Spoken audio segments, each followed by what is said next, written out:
Did you say a 4th Cleo cosplay in a single year? Sure, why not? Clearly the Monster High face persists. I have my Cleo de Nile doll collection on this shelf, which I call my Cleo-lection. She is my favorite Monster High ghoul. I just think she gets some of the best outfits. She pretty consistently has really good dolls, and she gets a lot of doll releases. The Cleo look that we are making today, this one. So here she is. This is the Faboolous Pets Cleo. Yes, Fabu, like a ghostless, because Monster High cannot resist having like the spooky puns. When I first saw her in store, I actually didn't really like her outfit. I wasn't impressed. It's a very simple look for her, but it has grown on me so much. It's time to move on to the patterns and the materials. You may have looked at that Cleo doll and thought, Colleen, I know it's just a shirt and shorts, but look at all those patterns. That's gonna take you 5 billion years to applique. And you are so right, it would take that long to applique, but I have custom printed fabric for this project. So this was printed through spoon flower. My very first time using spoon flower. You send in a graphic design, you pick out what fabric you would like it printed on, and then they print out that design. Now I do not have the graphic design skills to create this myself, so I commissioned G3 Cosplay to make the graphic designs for me, and they did a really, really good job. If you ever need like a graphic design to get printed, I highly recommend them. It's super fast turnaround, and like the amount of detail that was put into this graphic design is just stunning. It is rather spendy to get custom printed fabric, so I wanted to make sure I was getting the fabric that I wanted, so I did 3 samples for the pants fabric and 3 samples for the top fabric. And once that was all done, it was time to order the fabrics in bulk with enough to actually sew this project. So here's our fabrics with all the designs on them. All I need to do is actually sew these into a garment. The only other fabric I'm throwing into the mix is I would like a lining for the blouse. Now let's talk patterns. Since these are like normal people clothing patterns, unlike most of my costumes, I can actually use commercial patterns for pretty much all of this. So for the top, I have 2 different shirt patterns I'm referencing. I have the Simplicity 8772 and the McCall's M8199. It's fine. This is a fine way to store a pattern. So the Simplicity pattern is for like the bodice and the top of the sleeves. The McCall's pattern is for the bottom of the sleeves. I believe I can just kind of lay the sleeves on top of each other and transform it into one giant sleeve. Similar story with the shorts. I'm using this McCall's leggings pattern, which I've already altered for various shorts that I've made in the past. You may be hearing the words commercial patterns instead of draping and thinking that I am once again gonna be a fool and not make a mock-up. You would be wrong this one time, and probably only this one time. I am going to make a mock-up. It's because the stakes are just too high. As I said, custom printing fabric is expensive. It cost $100 to get my spoonflower fabric. That's like a good chunk of change for not too many yards of fabric, so I am actually going to play it safe this time. I pulled out some cotton fabric that I can use for mock-ups, and I cut out the commercial patterns on that first. After I have that mock-up sewn, then I can take it over to the new dress form and I can do some fitting. Mock-up for the shirt has been mocked up. Only one sleeve because I don't need 2 for a mock-up. It's just shoulder seams, side seams, and then these very extra sleeves, which are gathered at the shoulder and then gathered again at the wrist. That's one thing I love about making costumes off of dolls, is they do not have the anime physics because someone had to make an outfit for the doll. Oh my gosh, look how long the sleeve is! Ah! Okay, let me try this on me. Oh no. Oh no. Oh no. Oh no. Oh no, I'm stuck. Gotta give her the old razzle dazzle. Why is this sleeve so long? I think it's because when I combined the two patterns, they both connected to the shoulder differently, so I just kind of erred on the side of caution. I had to take about a foot off of this sleeve. First of all, I want this probably a bit shorter. On Cleo, it's definitely a cropped shirt. I do want to take it in at least a little bit, I think. So this shoulder should come up here. Do you see the difference between this and this? My idea is that this is a loose enough fit that I can just have a little opening with a cute little button at the top, and I can get into it without having to add like a zipper or anything else. So I'm hoping I can still keep it baggy enough that I can put it on over my head, but I do want to try taking in the side seams a little bit too. As much as I had to make a lot of changes to these commercial patterns, I still feel like this was faster than draping it myself. These puffy sleeve shapes are just really hard for me to drape. I definitely need a pattern to work off of. I took apart the mock-up and I used those pattern pieces to cut out both the lining layer and the really expensive printed fabric. As far as sewing this together, even with the changes I made to the commercial pattern, it's still all the same seams, just slightly different shapes. You could follow the pattern instructions pretty much the same way. The only difference I really want to mention is that when I am gathering the sleeves, I am putting all the gathers at the top of the sleeves instead of having it gathered evenly around the armhole. This kind of gives the almost like shoulder pad silhouette, as opposed to having it gathered all the way around, which gives you more of like the poofy sleeve you would see in princess dresses. I haven't put in the bottom gathering on the sleeves yet because that will come later, but here's our lining, and this fabric is too nice to be a lining layer. This is the fabric I got for my abandoned Yuri on Ice cosplay, so it's a very nice quality fabric. It was to make that ice skating outfit. You know, all those memes in circulation that are like, girl math. Okay, this is sewing math, and sewing math says that this expensive fabric I bought 4 years ago is essentially free to me because it's in my stash. So it's cheaper to use this expensive fabric as a lining than go out and buy a cheap lining fabric, right? So next I will be sewing this all together with the outside layer, which is exactly the same process. The only thing I did have to watch out for was making the pattern match. Just on the side seams was the only place I really cared about it. Looking at our doll reference, you might notice that the pattern on her shirt is much bigger. She has like 2 beetles on the main shirt. Like, that's how big the pattern is. It's much smaller on this one. And that's because I like how this looks. There are a lot of limitations to what you can make on a doll scale, and they kind of had to make the patterns really big on the doll because otherwise you wouldn't be able to see anything. It'd be way too small. But Colleen, that's not accurate. If I was making it, I don't want to hear it. I don't want to hear it. This isn't that kind of video. So I will be attaching the lining layer to the outside layer. I'm going to have to hem everything. I would like to add a little fabric loop and a little button in the back closure, and I will need to add the wrist gathering. I'm going to do this with an elastic. Just a 1/4 inch elastic is going to be threaded through. It's a lot like the waistband of pants, just on my wrist instead. And our Cleo top is done, and it's only been a weekend. Oh, we are winning. Welcome back. So I did take a small detour from this Cleo cosplay build to throw together a quick Rainbow High cosplay. Here is Miss Georgia Bloom.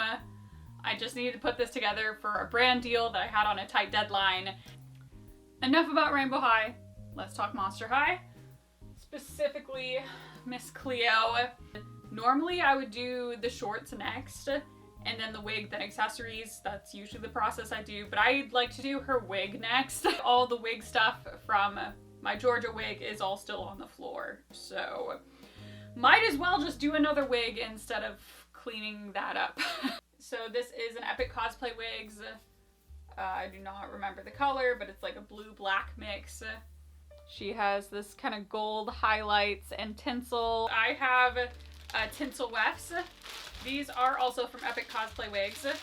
So these are actually the same wefts that I put into my G1 Cleo wig. That's how it has the tinsel. So it's a mix of hair and tinsel. I sewed 2 layers of the gold wefts into the main cap of the wig, and then I sewed 1 layer of gold wefting into the bangs. The bangs are pretty difficult to insert new wefts into because the existing wefts are so close together, so I just sewed the gold weft to the underside of the wig. Then I got out the steamer and I straightened and detangled the wig. I trimmed and layered the gold wefts, and I styled the wig into the half up, half down hairstyle that Cleo has on the doll. Ooh, look at that! Oh yeah, I am so happy with this. And finishing touches, I bought a ponytail cuff, is apparently what these are called. It's just a little like metal decoration attached to a ponytail holder. When I was planning out this G3 Cleo wig, I wanted to make sure it was a really good quality. It had like a really good hair fibers, and I really like the styling because my G1 Cleo wig has been through it and I'm constantly detangling it. So seeing as now I have my 4th Cleo cosplay incoming with G3, I wanted a really good quality wig that I could wear over and over and over for a lot of her looks. I think this wig could also work for this Cleo. Blue hair, oh, Frankie! But I also think that this wig could probably work for the blue-haired Cleos without bangs. The only ones I don't think I could use this wig for is the dolls that have like brown hair. All that's left is a pair of shorts and we are done with this cosplay, which is really exciting. I drafted this shorts pattern for my Batgirl cosplay, which was a while ago. But I think this will work. I will need to make these probably a bit wider, maybe a bit longer, because she definitely has like a looser shorts design. I will want to make a mock-up yet again. I just did half a mock-up, half a pair of pants. It's not quite big enough. So I will need to add probably about 1/4 of an inch to these front seams as well. It's just a little bit tight, and I do think the pocket is figured out though. Here we go. These are definitely a lot longer than Cleo's shorts, but I do prefer longer shorts, especially where I'm usually sitting in the wheelchair for my photo shoots. The thing with short shorts is as you sit in them, they just kind of disappear. I am not planning on lining these. The fabric I got is pretty thick. It's pretty much a denim weight, so this should go pretty fast. It's just the 3 pattern pieces. I don't think I've done pockets exactly like this on the channel before, so I'll just show you really quickly. They're super easy. So here's the front piece of the pants. So this would be like where the front fly zipper would be if I was making that, a front seam here down to the pant leg. So here's kind of that corner of the pants where the pocket would go, right? I'm just making a big square for my pocket. So this will sit behind like this. So I'm just going to top stitch along this rectangle. You will see the stitching on the front, but that's pretty much how it looks on the doll, so I'm okay with that. After I did the pocket, I admired the pattern matching, and then apparently all my pattern matching brain cells had left the building, and all the other seams do not have pattern matching. They're not super pretty. I haven't quite serged everything on the inside, and obviously it still needs the zipper and the waistband. It looks like I'll have plenty of space to put the zipper in. I think it's going to be a pretty decent length when I hem it too. I didn't even mock up a waistband, but I'm feeling pretty confident I can probably figure it out.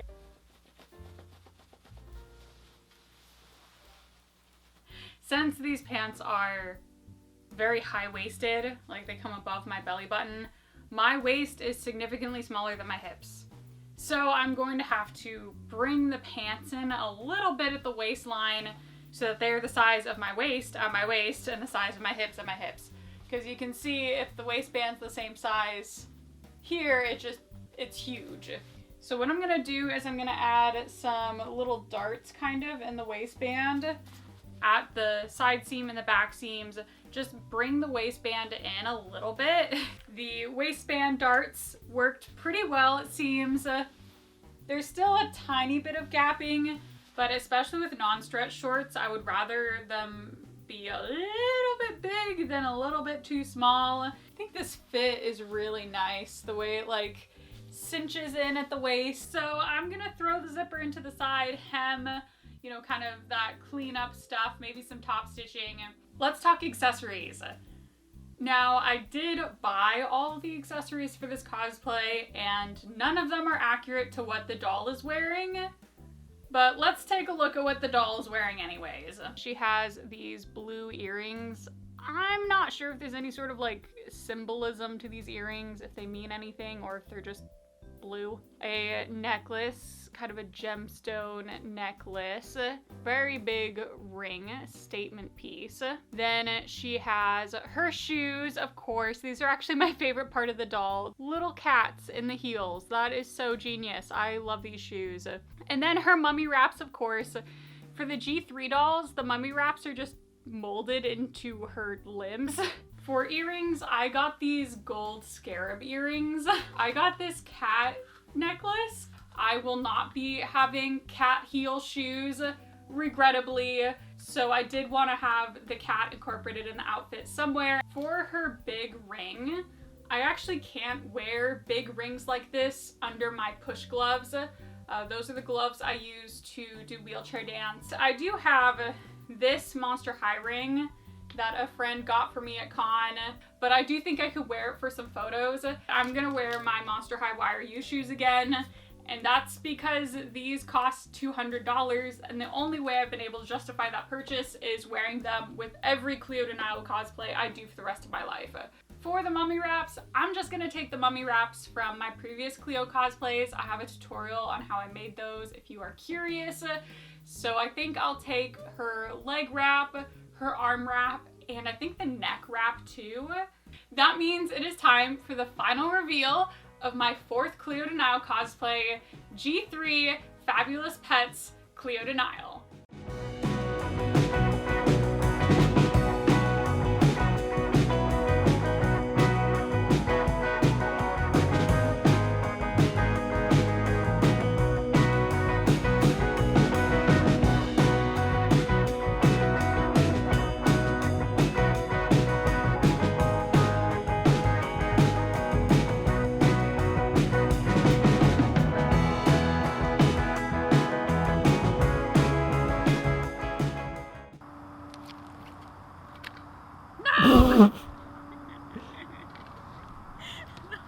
She's down, folks. She's down. Oh, she's back up.